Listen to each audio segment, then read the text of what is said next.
لا الہ الا اللہ پڑھ لا الہ الا اللہ۔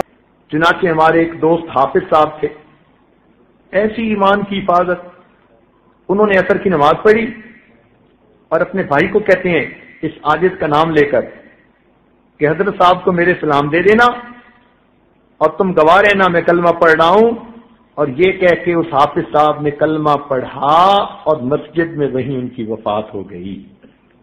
ایسی موت اللہ دیتے ہیں ایمان والی۔